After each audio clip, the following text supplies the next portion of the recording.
উক্ত গ্রাহক নিজেকে অনেক বুদ্ধিমান ভেবে নিজেই ফেঁসে গেছেন। দেখেন উক্ত গ্রাহকটি আবেদন করছে, তার বিদ্যুৎ বিল বেশি আসছে।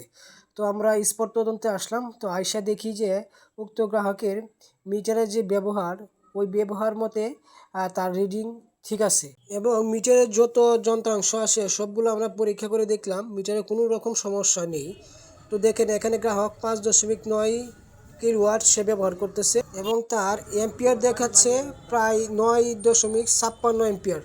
তো মোটামুটি ভালো একটা এম্পিয়ার দেখাচ্ছে, তার ব্যবহার প্রচুর ব্যবহার। তো সব মিলিয়ে আমরা সবাই বুঝতে পারলাম মিটার ঠিক আছে, এখানে কোনো একটা গাবলা আছে। তো পরবর্তীতে জানতে পারলাম যে উক্ত গ্রাহকের মিটারটি লাইন ডিসি করা ছিল। পরবর্তীতে গ্রাহক নিজে নিজে লাইন লাগিয়ে ব্যবহার করছে। 6 মাস পর ওই গ্রাহক বিদ্যুৎ অফিসে গিয়ে আবেদন করছে মিটার সংযোগ নেওয়ার জন্য। তো 6 মাস পর যখন রিডিং সংযোগ নেয় তখন এই যে 6 মাস ব্যবহার করছে, ওই 6 মাস পরে যে রিডিংটা ব্যবহার করছে ওই রিডিংটা একসাথে আসে, তখন তার বিদ্যুৎ বিল বেড়ে যায়। তো গ্রাহক এখানে ফেসে গেছে। তো এখন সে বলতেছে মিটার নষ্ট হয়ে গেছে। তো আমরা মিটারটি পরীক্ষা করে দেখছি, কোনো সমস্যা মিটারে নেই, মিটার ভালো আছে।